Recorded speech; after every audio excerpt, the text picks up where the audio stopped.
Today, I warmly welcome you all to the EPG Pathshala, and we will be dealing with a topic which is broadly under the rubric of Indian culture, and the paper is Indian Polity, where I, Shouvik Mukhopadhyay, Associate Professor in Kolkata University Department of History, will be dealing with a module which is focused on the taxation system of ancient South India.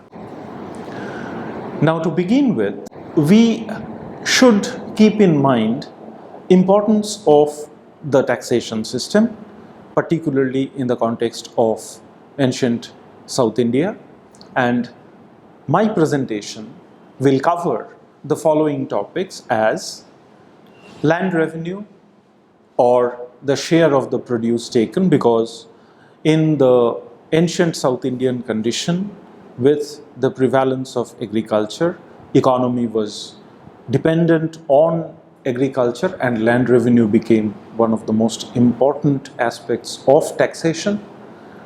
We will also be dealing with additional demands which pertains or falls within the land revenue system, but it also covers things like maintenance of irrigation works, payments to the village officers, maintenance of temples and Brahmins, etc. Also, we will be dealing with the modes of assessment as well as the units of measurement of the land, which is very important to understand taxation.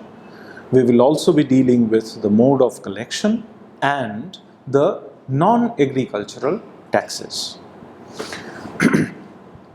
Before going into the nitty-gritty details of ancient South Indian taxation, we should keep in mind importance accorded by the traditional Indian political thinkers like, say, Thiruvalluvar or Kautilya, of taxation in their overall scheme about the Indian political system. Thiruvalluvar's Tirukkural, it is considered to be one of the classical documents of the traditional South Indian political tradition or wisdom. There, Valluvar considers that the king, that is Swami, who possesses the following 6 components would be the greatest among the kings. They are Padai, Kudi, Kul, Amaichu, Nadpu and Aran, in which Kul is considered as treasure. So, according to Thiruvalluvar, treasure is considered to be one of the very important, one of the most important aspects of the whole political system. Along with that, we find that Kautilya, he divides the state in the famous Saptanga theory into 7 components, which comprises of Swami, Amatya, Janapada, Durga, Danda, Kosha and Mitra, where Kosha is also treasury. So, in both the cases we find Thiruvalluvar and Kautilya, they have considered treasury to be a very important aspect of the state. If we go into the Vedic literature, in the early Vedic literature, king's power was not clearly articulated. Taxation was occasional and voluntary. King probably supported himself or dependent on occasional tributes to maintain his retinue and the meager administrative staff that he had. But the situation changed through time. So, in the later Vedic literature, we find the king has been described as the eater of his subjects, Visamatta. So, we find that slowly king was becoming more important and he was pressurizing on the people to gather more and more taxes. Similarly, we find people like Bhagaduga and Samartha who dealt with taxation. They have figured among the Ratnins during the time of coronation ceremony. As we proceed through time, we find that further developments take place in the context of taxation. So, from the Mauryan period, we find more and more evidences on taxes and the sources of taxation. In the later Gupta period, in the Christian era or the Common Era, we find that they have imposed or we get more and more information about the taxation because they talk about the religious grants, and in the religious grants sometimes they talk about the taxes which the grantee did not have to pay. So from those lists of the parihara, that is the taxes which has been exempted from payment to the donee, from this list we can have a much more clear idea, much more well-rounded idea about the taxes that is meant to be paid. So this gives us an idea about the situation in general prevailing in India, and now we will be directly entering into the South Indian taxation system. South India is unique within India because of the abundance of the inscriptional evidences. If we take the case of the Cholas singularly, we find that the number of the published inscriptions, they range over 5,000, and the number of the unpublished inscriptions, they run over 10,000s. So we have enormous amount of inscriptional evidences to study the revenue system. And this is not just the case of the Cholas, but when we talk about the other South Indian dynasties, we find the same thing takes place. Now, because of this abundance of the primary sources, we find that historians have dealt about the South Indian revenue system extensively. Doyens of South Indian history like Kallidai Kurichi Iyer Nilaganta Shastri or T.V. Mahalingam or A. Appadurai or A.S. Altekar, they have written extensively on the subject of South Indian taxation. However, their approach had a problem in the sense that they were amalgamating all the sources in a place without, that is, we can say that it was a kind of random sampling. They were not focusing on the specific spatiality and temporality of a particular inscription or sources. This problem has been removed by the recent historical researches of Professor Y. Subbarayalu or Professor Noburu Karashima, Professor P. Shanmugam and others, and this has resulted in the better understanding of the overall South Indian revenue system. Now, though I am talking about the ancient South Indian revenue system, I am focusing mainly on the Tamil country because of the prevalence of the inscriptions or the primary sources, and there we can begin with the revenue terms as found in the Pallava charters. Pallavas, who were one of the most important dynasties in the peninsular India, particularly in the deep south, there in their charters, both the Prakrit and the Sanskrit charters, we come across a wide-ranging revenue terms. In most of the cases, they were part of the religious grants, eleemosynary grants, granted to different religious institutions and individuals like the Brahmins. And there, in their donation charter, we find name of the taxes as parihara or exemption from which the doni was exempted. There, the name of a long list of taxes we come across. For instance, alona gulachobham. This is a tax imposed on salt manufacture because salt was considered to be the royal monopoly. Or say for instance, apara param balivadam.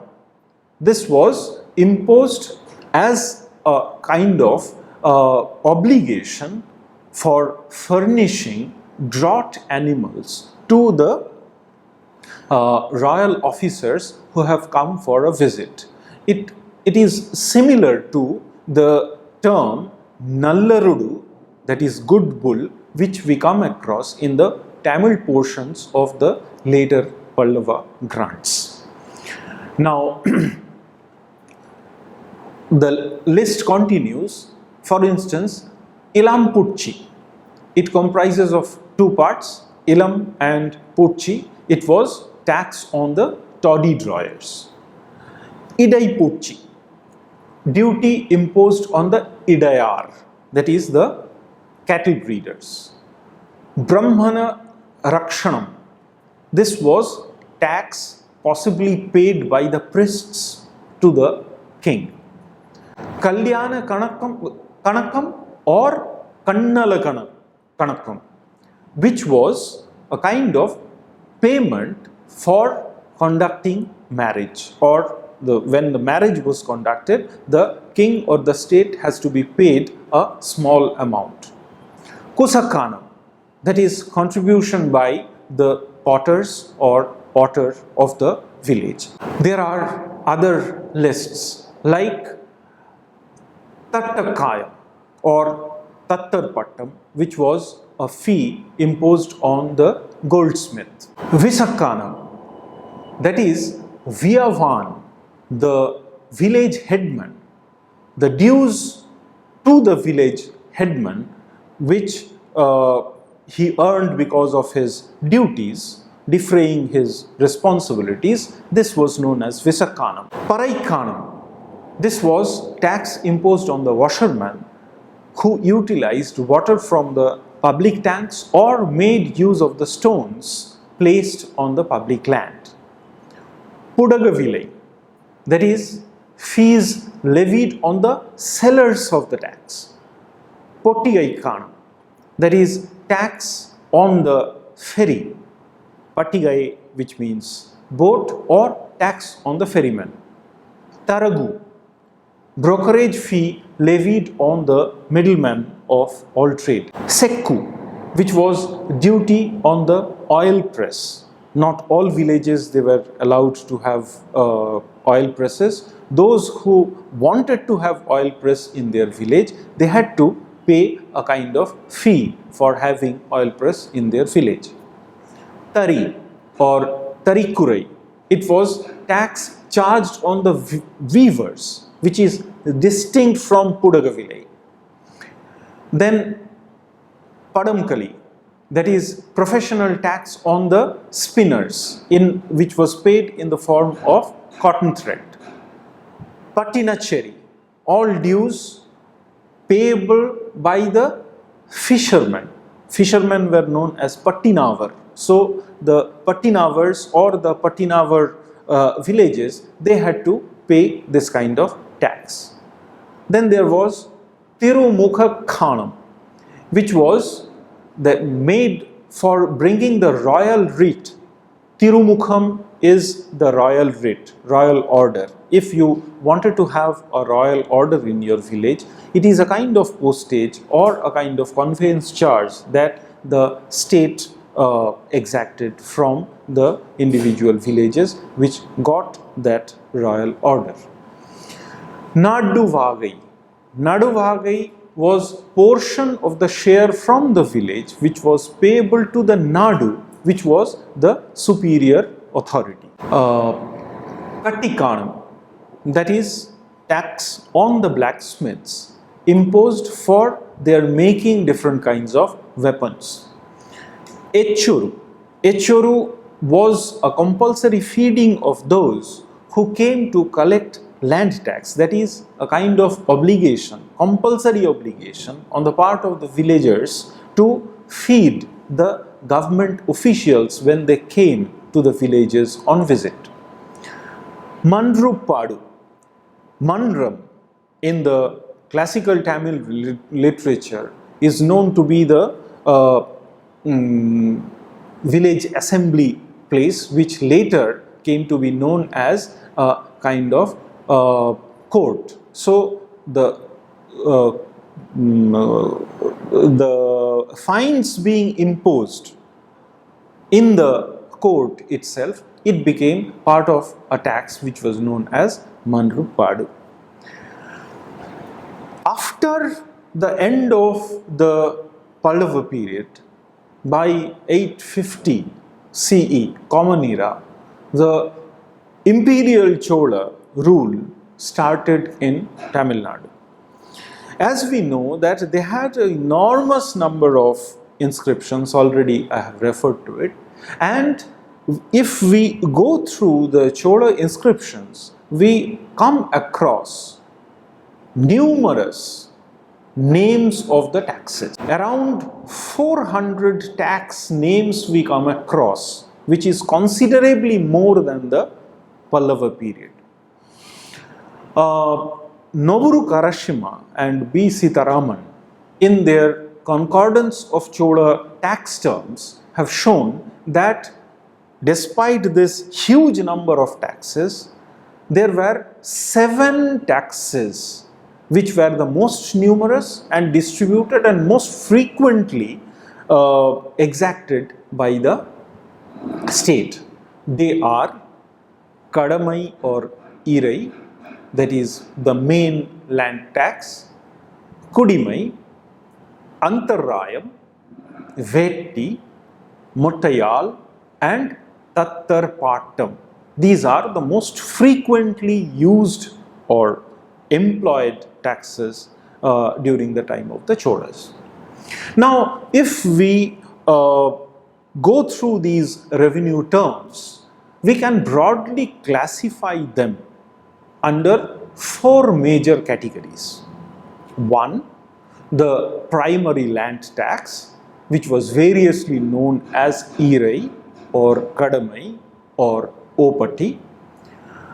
Then there were labor services denoted by the term Kudimai, which was levied from the cultivators. Here I will stop and try to explain the difference between Kadamai and Kudimai, because Kadamai was mainly imposed on the landowners. They might not be or necessarily be the cultivators themselves. Possibly they were employing the tenants or the actual cultivators for the agriculture. So the land tax, Kadamai, was imposed on the landowners, whereas the people who actually cultivated the land, that is the real cultivators or the Ulukudi, they were paying the Kudimai. Then there were taxes on various non-agricultural professions, mainly known by the generic term Pattam or Ayam. For instance, Tattarpattam, that is the tax imposed on the goldsmiths. And then there were miscellaneous taxes, including presents, tolls on the merchandise, that is customs duties, or the judicial fines. So there were basically 4 types of taxes. Now, if we deal with the Kadamai, which was the major or main land tax, we find that it was paid by the Kaniyalar, the landlord. Kani, that is the land or the owner, and the Kaniyalar, that is the landowner, he has to pay the tax to the government. Also, it should be noted that the rent paid by the tenant or the cultivator, whom I have referred to, their payment of the rent to the landowner, that was also known as Kadamai or Melvaram. But if we look into the inscription itself, it is not very difficult to distinguish between the tax paid to the state and the rent paid to the landowner. So this is the main land tax that was there during the time of the Cholas, that is the Kadamai. Then we have to deal with Kudimai. Kudimai was levied directly from the actual producer or cultivator, who was known as the Ulukudi. Kudimai comprised of a number of labor levies like 1. Vetti, 2. Amanji, then Mottayal, Vettinai, which is equivalent to the Sanskrit term Vetana. It also amounted to or had Corvi, that is the forced or compulsory labor rendered by the actual cultivator for maintenance of irrigation tanks, channels and river banks, which was very essential for the upkeep of the agricultural system. They were denoted by the terms like Al-Amanji. Now, Al-Amanji, or it could be sometimes for a very temporary period, which was denoted by the term Muttayad, or sometimes it is the compound form of Chenir Veti and Velan Veti. If we further go into the Kudimai thing, or we deal with the other aspects of the Kudimai system, we find that several other taxes were also imposed, like Neervilai, that is upkeep of the water sources, which could have been a commuted payment. Kattad, Kadu, forest. This tax was rendered for clearing or removing of the forests. Vedine, which also indicated compulsory labor, which was used during the initial period of the Cholas. In addition to it, there was evening meals or rice, which was compulsory to be provided by the Kudi people when the public servants, either local or the visiting, they were coming to the villages, which is almost synonymous or almost same like the Pallava term Echoru. Then there were Tevai, which was a free labor provided during the seasonal festivals. Also, during the high noon of the Chola imperialism, forced labor was sometimes commuted in the form of Pandaveti or cash. That is, you don't have to, or you are not required to provide with the labor, but you can pay in lieu of your labor, you pay the cash. That also was possible. If we come to the third aspect of the revenue system, that is Patam and Ayam. This third group was mostly imposed on either the artisans like the blacksmiths, goldsmiths, etc., or the merchants. Sometimes a comprehensive term, Antarayam, was imposed or became popular in the second half of the Chola rule. the Cholas, they ruled for almost 400 years, from 850 to 1279. This 400 years, to have a better assessment of the inscriptional evidences, has been divided into 4 sub-periods, and the first half we can consider as the initial period, and the second half when the Chola Empire was started to crumbling down. Antarayam became popular in the second half of the Chola rule, and sometimes this term overlaps with Kadamar.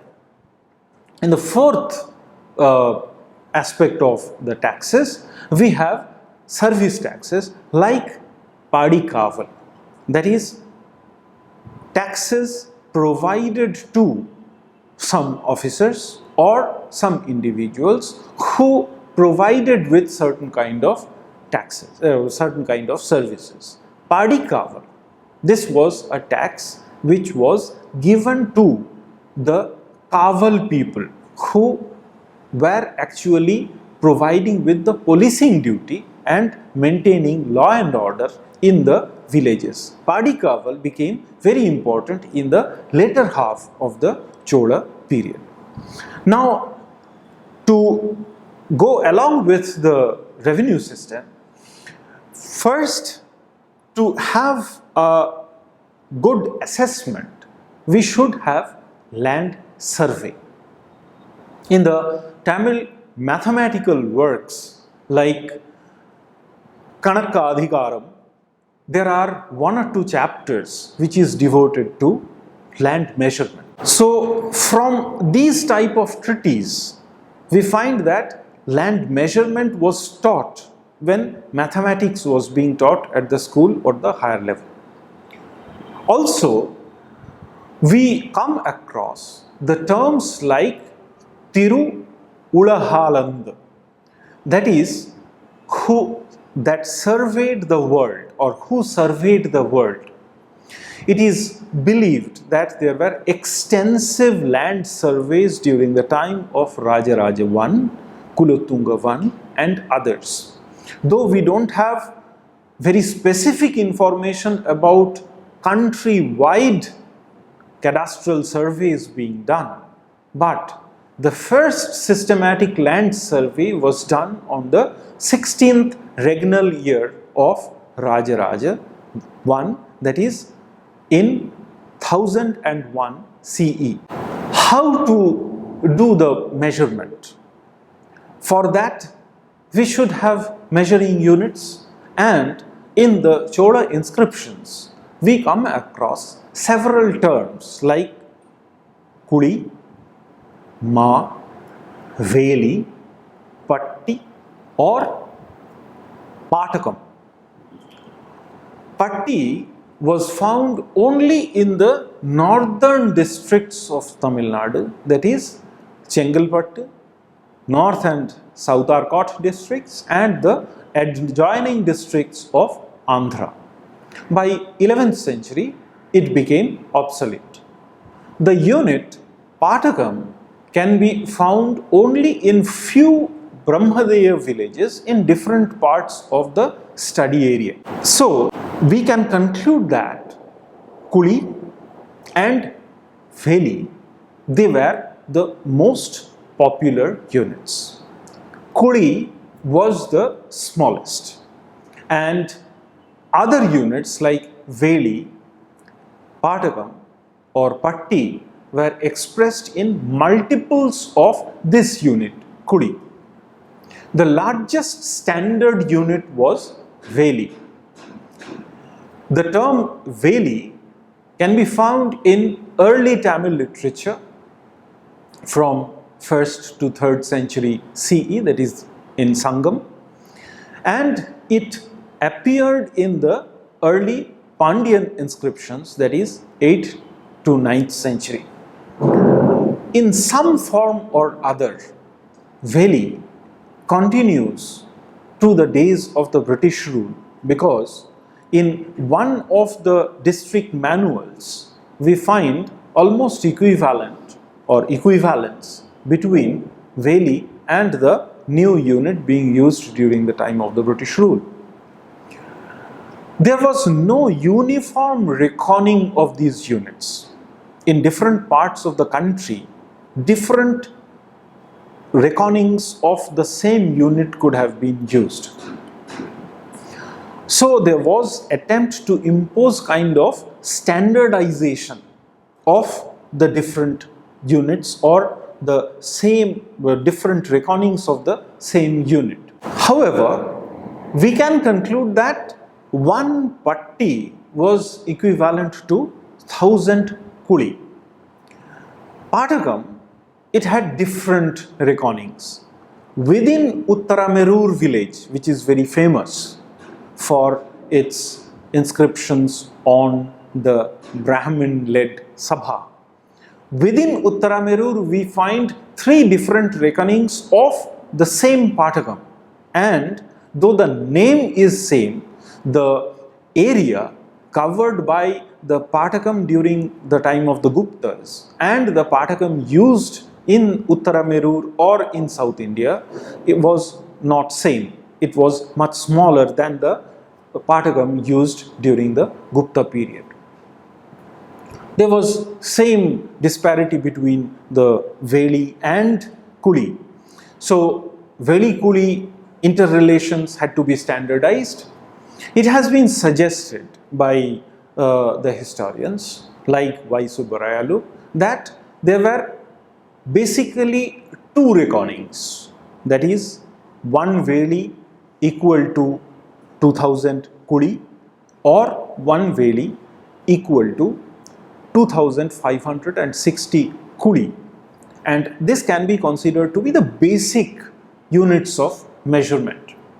1 Veli equal to 2000 kuli was the Chola standard measurement unit or interrelation introduced during the time of 11th century, and it can be found confined in core region of the Chola rule.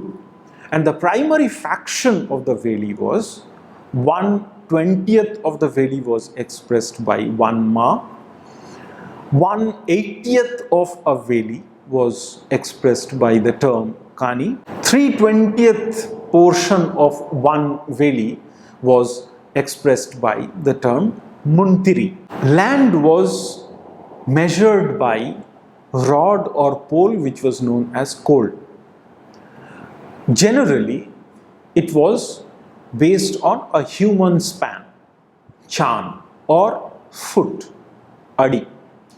And there are instances like 19 chan kol or 12 adi kol.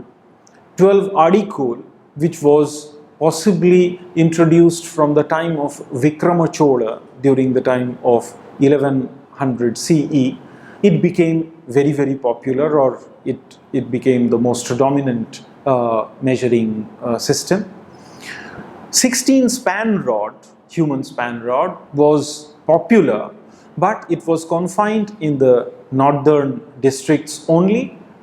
And as I was telling that there was an attempt to standardize, we find in a particular inscription from Manimangalam in Chengalpattu district during the time of Jatavarman Sundara Pandya in 1262, there was famine conditions prevailing. So to give them a relief, to give the peasants a relief, a new measuring unit was introduced, that is 16 feet was introduced, which was simply known as Pada Kol.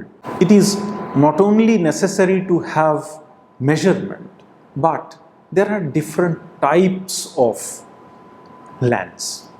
So, for the purpose of taxation, gradation of or classification of different varieties of land was necessary on the basis of the availability of the irrigation facility, a land which is very near to the river or to a tank, fertility of the soil, and number of crops raised, either it is a double crop land, or it is a single crop land, or it produces 3 crops a year.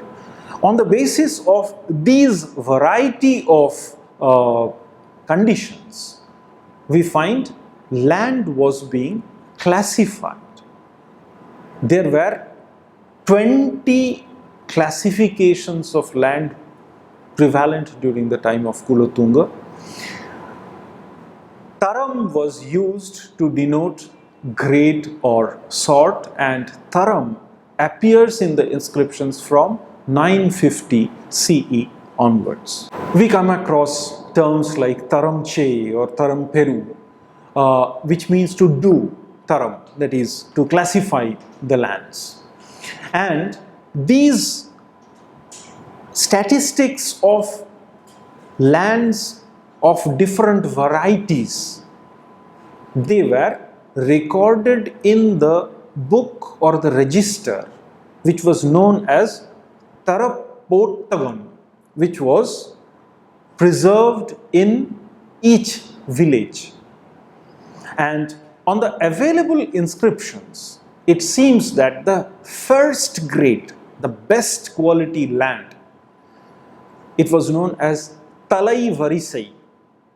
It paid taxes 2.5 times more than the 4th grade.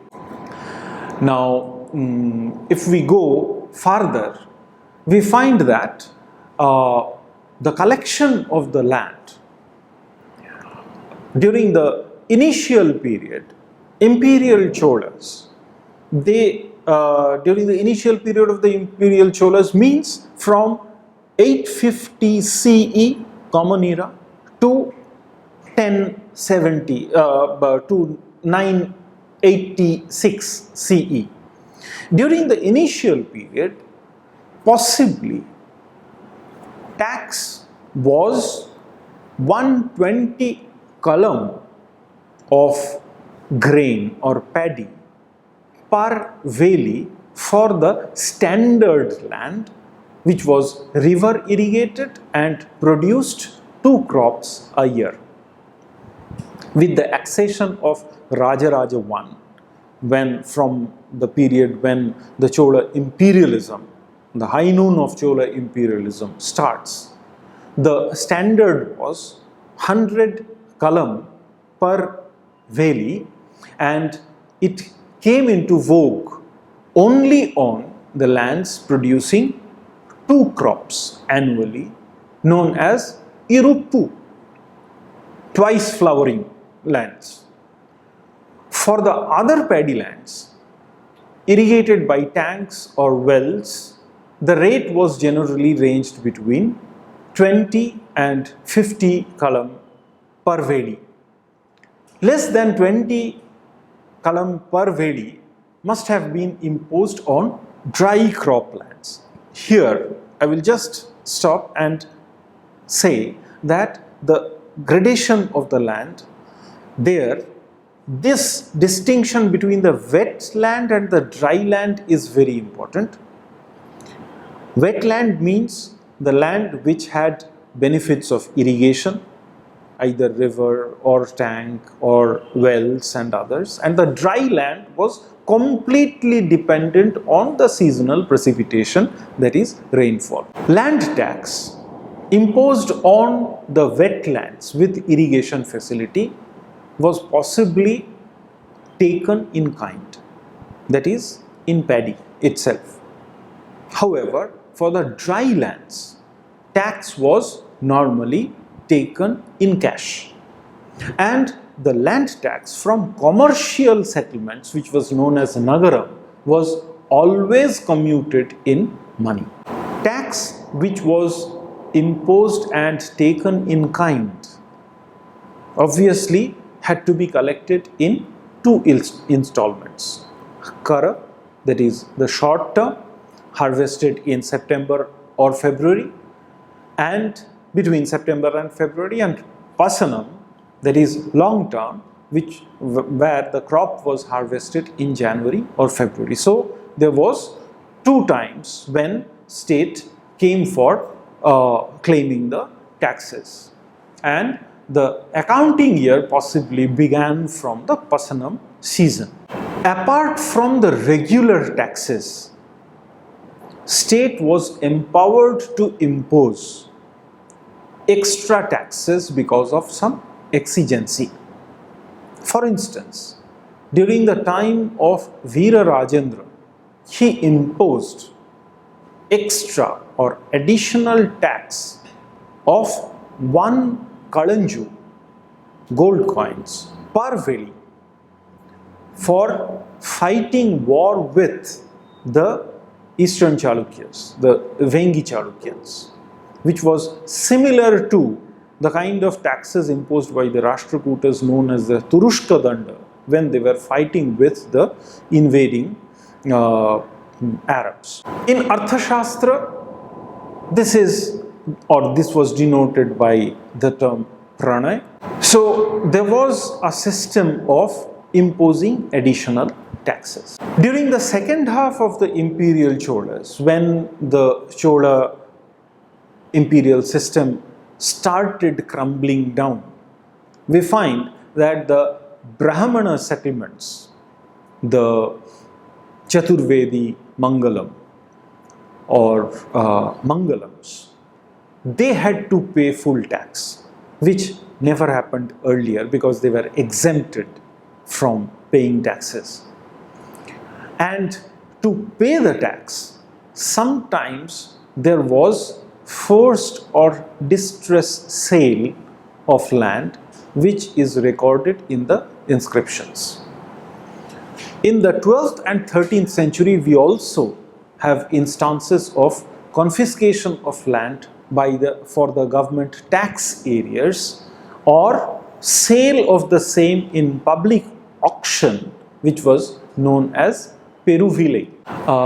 So by the end of the Chola period or by the beginning of the end, we find that the incidence of tax, it was increasing, and because of the additional imposts, not only the tax that I have referred to which was imposed during the Veera Rajendra period, but also because of the imposition of the Padikaval taxes, the people, the Brahmin settlements, they were forced to sell their land, and this was bought by some other people. Because of this additional imposition, there was resistance as well, which is also recorded in the inscriptions. For instance, in the Tanjore district, we have instance of resistance made by the people against the additional imposition. Apart from the taxes, we also, when discussing the tax system or taxation system, we also should keep in mind that there was a system of remissions. The term Iraili means tax-free land, where government relinquished its demand in favor of the temples or the religious bodies, and this was known by this term. However, the loss made by the state, it was not complete because the donis, they had to pay part of the earlier tax into the government treasury or the coffers. This reduced rate was known as Panchavaram, that is 1/5 share of the old thing. Also, we come across terms like Kudi Ninga Devadana, land which has been donated to the temples. Sometimes they were granted along with the original tenant cultivators remaining in the land, or sometimes it was Kudinikki Devadana, where the original cultivators were evicted, possibly after paying some kind of compensation. Also, there are instances of a large number of remissions recorded for variety of reasons like scarcity of water, flood, plunder, ruined condition of the village, desertion of the land made by the peasants because of some reasons, or the land being filled up by the sand due to the vicinity of sea, or sometimes during the time of the king's coronation, that is on some ceremonial occasions also there were remissions of taxes. In the case of crop failure due to natural calamity, it was within the rights of the village assembly, Sabha, or the people of the village, they could appeal for remission. There are also instances where quantum of the existing tax was relaxed by changing the length of the measuring rod, which I have just now referred when talking about the measuring or the measurement of the system. So, it was, at least in that case, during the time of Jatavarmana Sundar Pandya, it was thought that by changing the length of the measuring rod, the quantum of the tax can be reduced, and this could prove beneficial for the cultivators. Now, how the tax was collected? In the case of the joint tenure, for instance, the land under the jurisdiction of Sabha, state did not deal directly with the peasants. It was under the jurisdiction of the Sabha, and they had wide-ranging power of collecting revenue, selling the land of the defaulters and others. In the villages which did not fall under joint tenure, where headman of the village was entrusted with the responsibility of apportioning the demand, state demand, among the several landholders, Kaniyalar, whom we have referred to earlier, these type of villages were known as the Vellan Vagai village. And there, the headman was responsible for getting the taxes from the people. Sometimes, when the land was donated to temples or individuals like the officials in the case of Padikaval, state thought that the grantee who has been granted with the land, or the assignee who has been assigned with the revenue, they were expected to make the arrangements for collecting the revenue. So, with this, we conclude about the land revenue system, and now we can come to the other taxes, particularly the customs duties. If we go through a very important inscription found at Mottupalli, inscribed during the time of Ganapati Deva, who was a Kakatiya ruler, and this inscription was famously known as Abhaya Sasana, we find that there is a long list of different items and the customs duties imposed on those items which have been imported or which were being or going to be exported.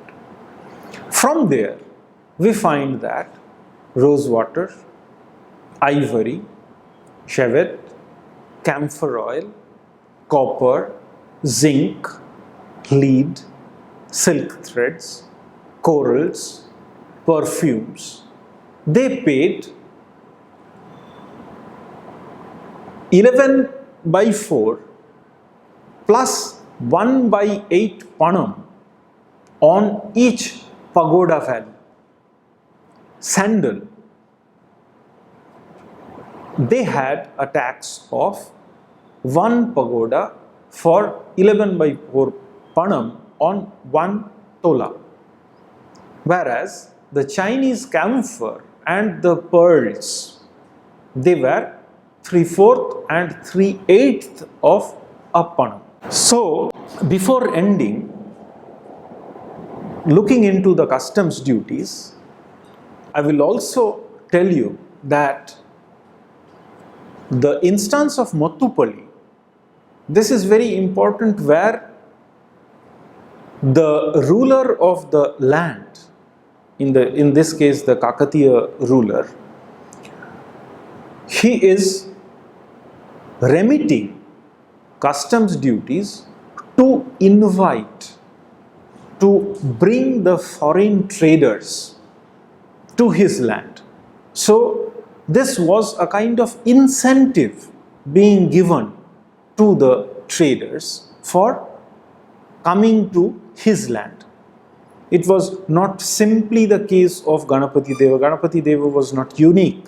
But in the time of the Chola rule, Kulatunga Chola, he was famously known as Sungam Taviditha Chola, the king who has remitted Sungam, customs duties or taxes, to invite the foreign traders to his land.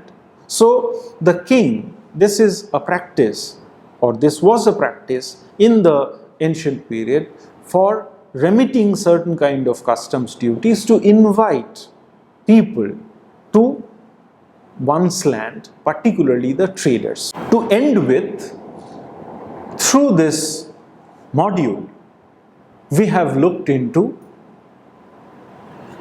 certain things like: 1. Land revenue was paid by the landowners, Kaniyalar, who were owning the land even if they were not cultivating it in their own hands or giving it to the tenant cultivators. There was a very elaborate system of land measurement. The actual cultivators who actually cultivated the land, known as Ulukudi, they paid through labor levies, known by the term, generic term, Kudimai. Taxes were remitted for various reasons. By the end of the Chola period, there was a widespread discontent and protests by the people against excesses of taxation imposts like Padi Kaval. And there were the system of relaxation of the customs duties, which was used to attract foreign investments, particularly during the time of Kulothunga Chola and Ganapati Deva of the Kakatiya dynasty. Thank you.